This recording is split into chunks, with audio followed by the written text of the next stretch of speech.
Humans have been measuring their environment since the dawn of civilization. It's something that we did to bring order to the feral and wild, to the chaos of primal life. It goes back millennia. This is the Ishango bone. It's a baboon's fibula that dates back nearly 20,000 years. Archaeologists think that the ordering of these marks were used for tallying, to add and subtract, and to keep track. Another example, the wolf bone. Here, the incisions are divided into groups of 5, which is a common boundary in lots of numeral systems.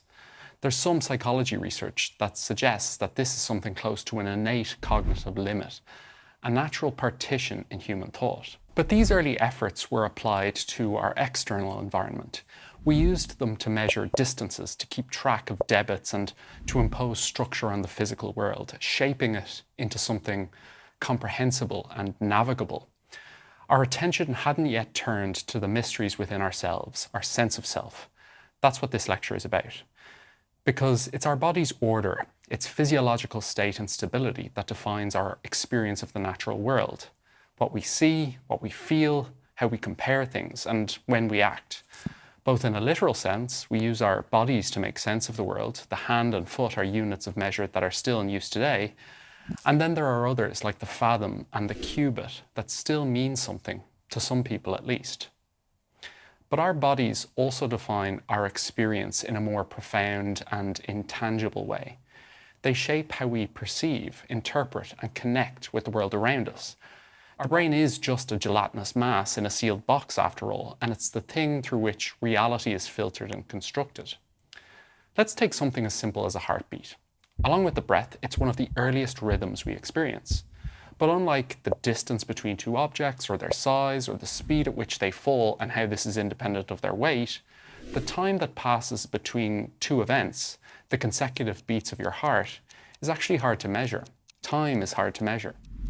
And time stamping two events that are very close together relative to one another is even harder.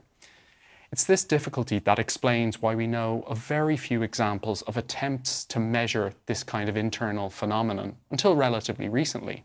Granted, there are precedents for measuring time in antiquity. Water clocks, sundials, and astronomical observations were variously used to track the passage of time in broad terms. But these were tools designed to measure external phenomena, the passing of years, seasons, and individual days, or to predict the future. What they couldn't do was measure the fleeting, internal experiences of time within the human body, the interval between heartbeats, or the cadence of a breath. It wasn't until the advent of mechanical clocks in the 16th century that humanity began to scratch the surface of measuring physiological rhythms like heartbeat with any degree of accuracy.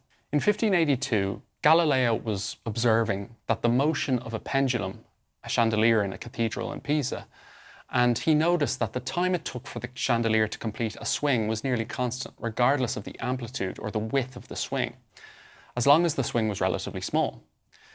Galileo was believed to have used his own pulse to time the intervals in the pendulum's swings.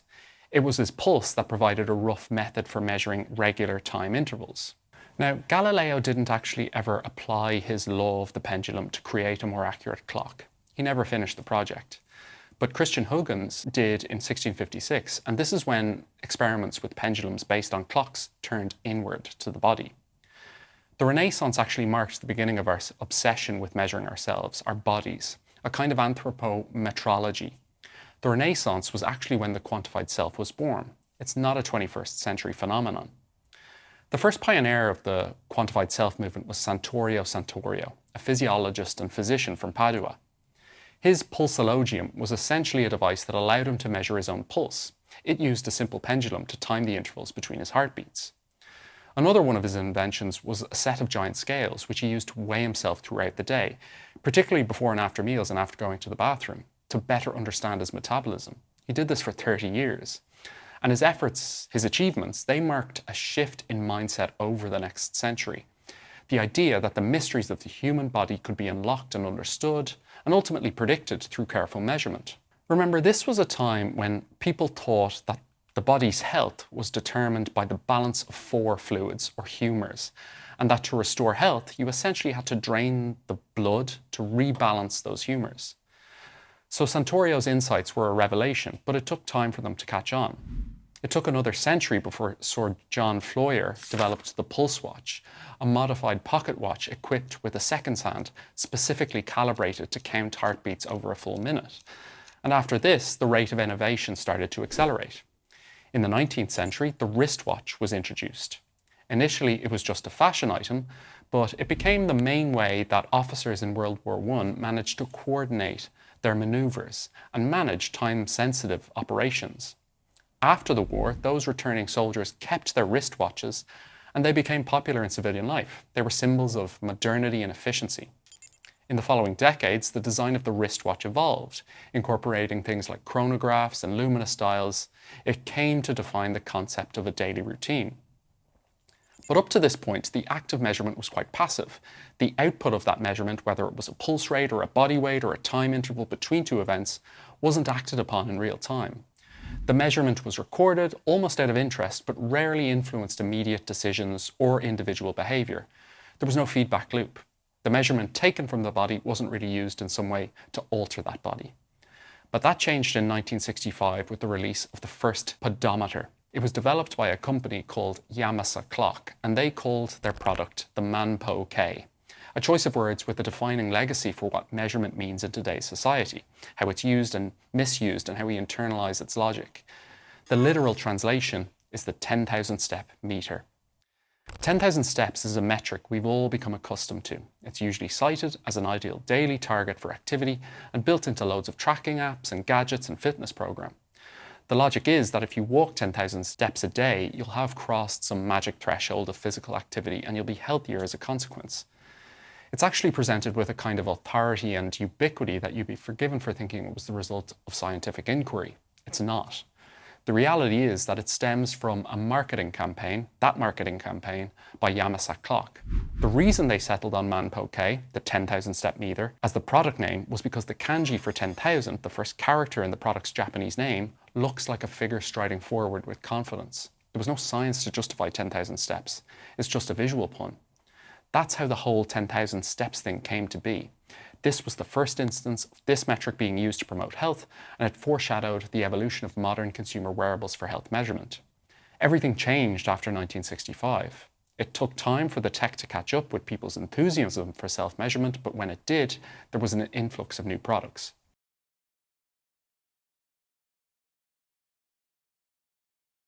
Initially, measurement was confined to elite sports settings. You had the Finnish company Polar, or Polar Electro as they were then known, releasing the sport tester PE2000. This was a big deal. It was the world's first wireless heart rate monitor, but it was really niche. Today, we take the idea that you can log your heart rate continuously during exercise and define your target training intensity accordingly for granted. But it wasn't so long ago that this was all done by feel. And products like the PE2000 really moved the dial in terms of enabling athletes and coaches to take a more informed approach to their training. The benefits took years to manifest, but I fully believe that measurement is a core part of why we continue to see improvements in athletic performance. They increased the scope for empirically derived training principles. The 1990s then were defined by advancements in miniaturization of the electronic components. Basically, it became possible to develop compact portable devices that could be worn on the body. Now I say compact, but it's a term I use very loosely. The Casio PRT-1, for example, was the world's first compact running watch with GNSS, or a global navigation satellite system.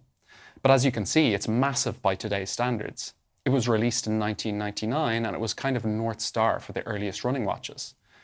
Garmin followed with their first forerunner, the 101, and very soon after the 201, but it wasn't until the 2000s when those engineering advancements in the 90s manifested in more user-friendly, not embarrassing to wear, commercially viable devices that actually measured some kind of physiological signal.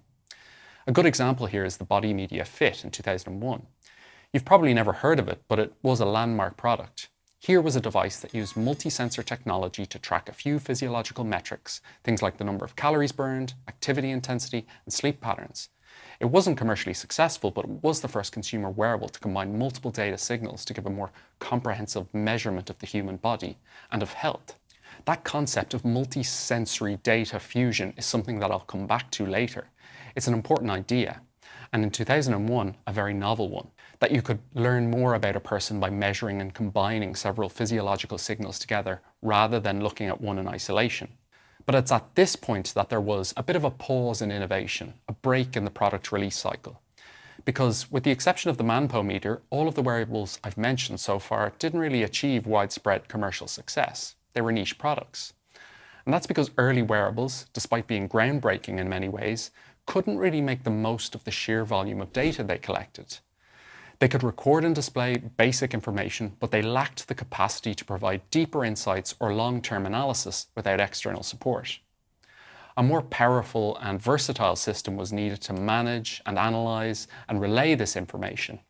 Wearables needed a technological ecosystem to fully realize their potential, something that could store and process large amounts of data and that could integrate with other technologies to provide users with a comprehensive view of their health and activity.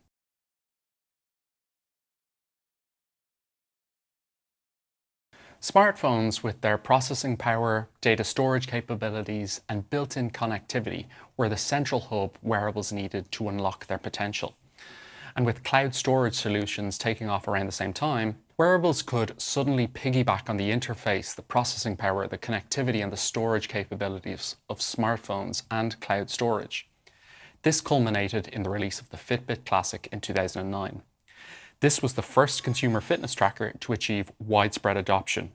You could track your steps, your total distance, the number of calories you burned, and your sleep patterns, all within this small, subtle package. And what set the device apart was the way it synced with an online platform where users could store their data in the cloud and analyze it over time.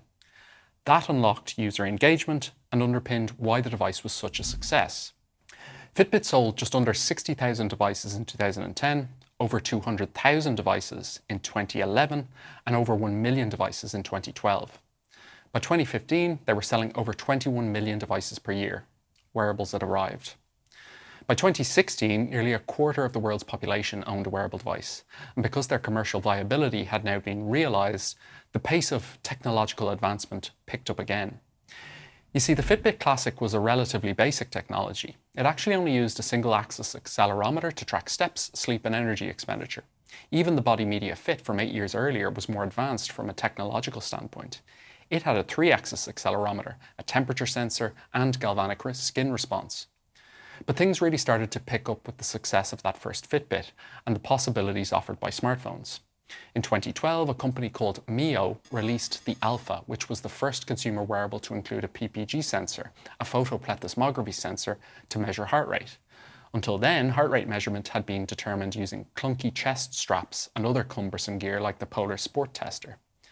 In 2013, Samsung released the Galaxy Gear, which incorporated gyroscopes, as well as accelerometers to enhance motion tracking and allow for gesture recognition.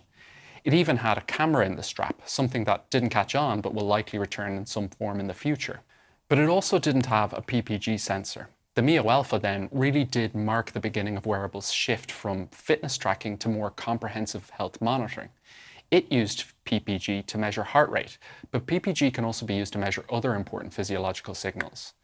For example, in 2014, Withings used PPG technology in their Pulse O2, which enabled blood oxygen saturation monitoring, a feature that has gradually become more widespread in consumer wearables in recent years.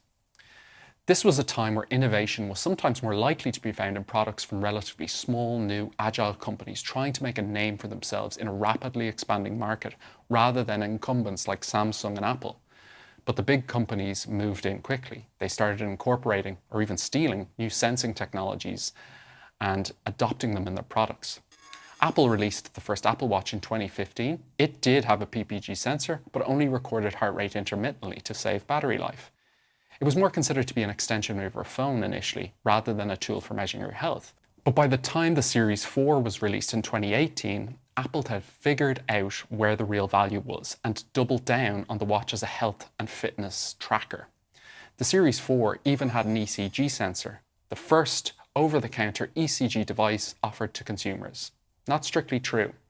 Apple had essentially taken a technology developed and released by a smaller company called AliveCore in their Cardioband the previous year, but history doesn't remember the minnows. Anyway, the inclusion of electrocardiograms, or ECGs, meant that customers could monitor their heart rhythm and detect conditions like atrial fibrillation. And over the next couple of years, Garmin, Samsung, and Fitbit all released products with ECG sensors and AFib detection capabilities. Today, lots of mainstream wearables not only have GNSS, accelerometers, gyroscopes, PPG, and ECG sensors, but also temperature, galvanic skin response, and electrochemical sensors. They can measure your stress, your menstrual cycle, whether you have a fever, your blood pressure, your body fat percentage, and some days soon, your blood glucose level. If we look at all the different sensing modalities that have now been incorporated in something as small as a ring, this is the Oura Ring, first released in 2015, it's pretty astounding how far the field has come. Today, instead of giving you very general ideas of your step counts and sleep and the number of calories you've burned, all estimated quite inaccurately from a single sensor, modern wearables use an array of different sensing technologies to theoretically at least give you a more comprehensive, accurate, and actionable idea of your health. The challenge these days is how to convert all of those different time series data, your heart rate, your step count, your sleep, your energy expenditure, your body temperature, your heart rate variability, your blood oxygen saturation, over days, weeks, months, years, and even decades, into something meaningful, something that isn't completely daunting for someone who just wants a simple measurement of their current health or performance, how that relates to their past health or performance, and what they can expect in the future. And the trend or the approach that companies have taken is to develop a kind of all-encompassing score that integrates this multi-signal time series data into a single value. A body battery, a sleep score, an idea of training readiness or performance condition, a strain score. The list goes on. But the issue is that there are now 4 or 5 degrees of separation between the raw signal, let's say a PPG waveform, and the score. And in between, we have this kind of black box algorithm specific to the device manufacturer, where we don't really know what's going on. This is a problem because we know, for instance, that measuring those core underlying body signals can give us insights into our overall health. Your resting heart rate, your cardiorespiratory fitness, your VO2 max, even your step counts, your total sleep time too, your cadence or your step length. Each of these can be derived either directly from a single sensing modality like PPG or accelerometry or GPS data, or combination of these, and each has been shown to be in some way predictive of illness or wellness or overall health and even mortality risk in large population-scale prospective cohort studies. But when you start taking these aggregate statistics and putting them through opaque, proprietary algorithms, we start to lose sight of the core principle of the initial measurement. If we don't understand what we are measuring, if we can't hypothesize about the underlying determinants of the measure, if the only yardstick available to us is historical measurements of the same thing, then we have no foundation upon which to change our behavior. So if, for example, we were to have given Santorio or Floyer or Jefferson a PPG sensor and explained that this can measure heart rate 24/7, they would have been astounded. They'd have bowed down to the wizardry of the technology. But if you gave them a body battery or a strain score, if you told them what it was supposed to represent, but said, I can't tell you how this works, you just have to trust me, I expect they'd consider it analogous to balancing the humours, the body fluids, something arbitrary and ethereal, something devoid of real explanatory power. They'd question the validity of it altogether. Measurement or anthropometrology was originally meant to bring clarity to allow us to understand our bodies and our environment more deeply, to form a concrete bridge between perception and objective or intersubjective realities. There is value in combining different physiological signals that consumer wearables can measure to generate insights about physical activity trends, about disease risks, about the early detection of pandemics, and about how environmental change and global warming can negatively impact health. We all have a kind of fingerprint, a biosignature of our current health status, and I think wearables can be used to uncover this biosignature by combining lots of different physiological time series together. But this might be the wrong approach. There needs to be greater transparency.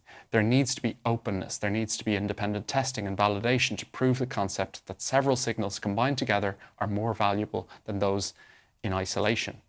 And that's what I'll talk about next.